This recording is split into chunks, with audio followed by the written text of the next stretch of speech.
International students in Australia are allowed to work up to 40 hours per fortnight, and there are various types of jobs available for international students in Australia. So in this video, we're going to discuss all the top 10 jobs that international students do in Australia. One of the most popular jobs that international students do in Australia is food delivery drivers. So you can find this job using various apps like Uber Eats, Deliveroo, Menulog. Pizza shops like Domino's and Pizza Hut also offer these delivery driver jobs. And it is one of the most easiest job to get started as there are not many requirements. Now, some of the duties included in this job role are picking up the food from your local restaurants and then delivering those orders to the customers. Now, one of the benefits of choosing this sort of a job is that there is lots of flexibility. You can choose your own hours and it's quite easy to get started, so there is not lots of requirements to meet, and you can get to explore the city and restaurants when you are delivering food. Now, one of the drawbacks includes that if you're not working, you usually don't get any income or any money, because as you are working usually on your ABN, you are working as a business, not as an employee, so you're not entitled to any benefits like sick leave, annual leave and so on. And it can be difficult, especially if you are doing your deliveries on bike itself, because sometimes you have to go uphill, downhill. If you would like to know more about how to do a delivery on Uber Eats, we got a complete guide on that. Please make sure to check this video out. The next one is waiters. Now, it's another one of the most common jobs among international students in Australia. You can work in a restaurant, pub or a coffee shop as a waiter. Now, some of the typical duties include taking orders from the customers and then serving these orders, and also trying to make sure that the customers are happy. And usually you will also need to clean the tables, take the booking from the customers and deal with them. Now, one of the benefits of working in this sort of job is that you usually improve your communication skills as you meet with different type of people. Most of the time you'll have to communicate in English. It's a very fast-paced industry, so it usually keeps you really busy during your work hours. And you get to learn some other skills as well, like time management, customer service and so on. The drawbacks, however, is that it usually can be really tiring, as it's a fast moving industry, so you gotta be moving fast and sometimes it can be really tiring. And sometimes working with certain chefs can be a nightmare. Now, the next one is baristas, another sort of a job role in hospitality industry.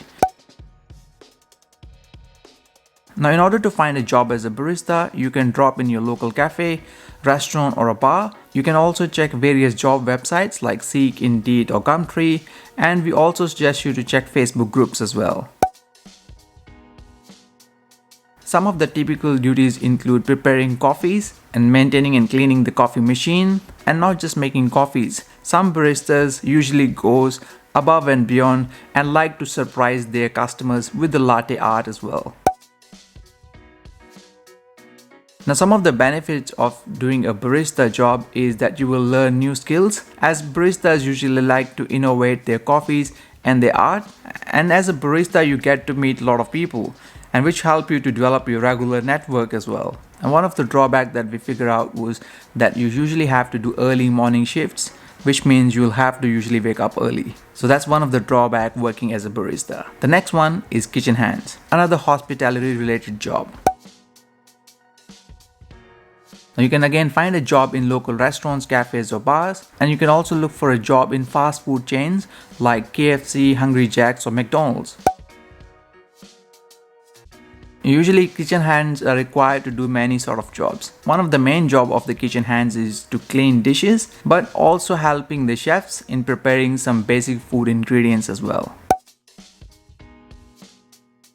One of the benefits of working as the kitchen hand is that it gives you a really good workout, as it's a fast moving industry and you'll need to move really fast for this sort of a job. And another positive thing is that you don't really need lots of English skills, so it can be a really great job when you first come to Australia. And that was my first job as an international student in Australia. As it's a fast moving industry and you gotta really help your chefs and you have to move fast, sometimes it can be really hard work as well. and can be stressful also because of the fast moving nature of the job. In summers it can be really hot in the kitchen, so that's another drawback of working as a kitchen hand. The next one is cleaner.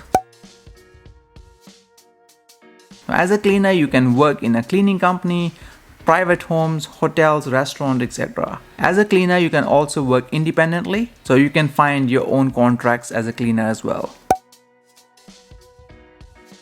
Now, part of your job role duty is to basically clean the place, which usually include cleaning all the office areas and the toilets as well. And in commercial cleaning, most of the cleaners work when there is nobody in there. So you might be working in the late evenings or early mornings.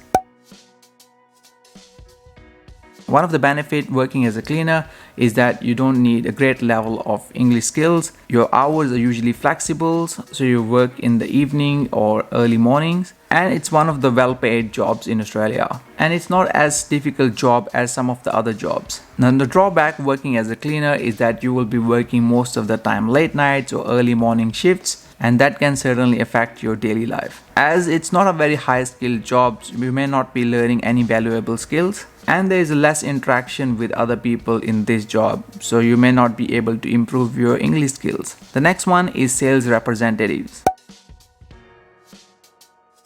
You can find a job as a sales rep in a call center or in a door-to-door knocking job, or sometimes in shopping centers as well.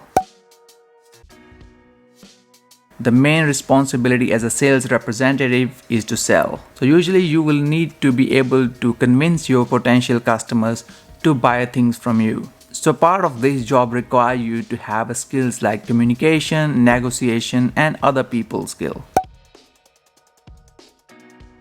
One of the biggest benefits of working as a sales rep is that there is no limits on how much money you can earn, as there's a lot of potential because of the commissions that you may get paid based on the sales you make. And as a part of your job, you get to meet and talk with the people from all different walks of life. The drawbacks can be that some jobs are only commission paid.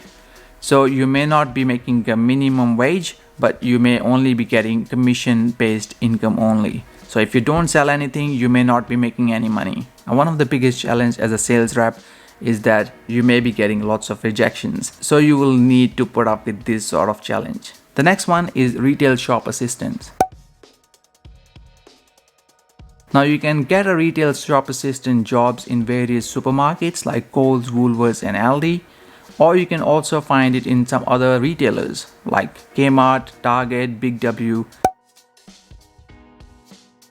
Typically, you are responsible for helping the customers when they come into the store. Sometimes customers may ask you to help them find certain items, and sometimes they may even ask you to recommend them the products that they should buy. You may also need to deal with sometimes managing the stock and cleaning aspect of the store as well. The benefit of working as a retail shop assistant is that you can certainly enhance your English, as there will be lots of communication between you and your customers. And usually you work in a very clean and fun environment. And one of the biggest drawbacks is that you gotta stand up all day on your feet, so it can be really tiring at times. And if there's no customers walking in your store, it can be really boring at times as well. The next one is removalists. Now to find a job as a removalist, you can look up on apps like Airtasker, which is an online platform to find various types of jobs that people post, and on Gumtree and Facebook groups as well. And there are many other popular moving companies that you can directly apply with as well. The part of the job as a removalist requires usually for you to do loading and unloading of the heavy items like furniture, packing, unpacking of the stuff. So you basically help people to remove their furniture or the items from one place and then move them to the other place. As you just help in moving the items from one place to the other, there is usually no previous work experience required, and it's perfectly okay if you don't have a great English skills. So again, a good job when you first come to Australia. The drawbacks, however, is that it can be a heavy lifting job. So it can be really challenging for the people who can't do heavy lifting. And it is usually a shift work, so you may not have a permanent shifts. The next one is laborer.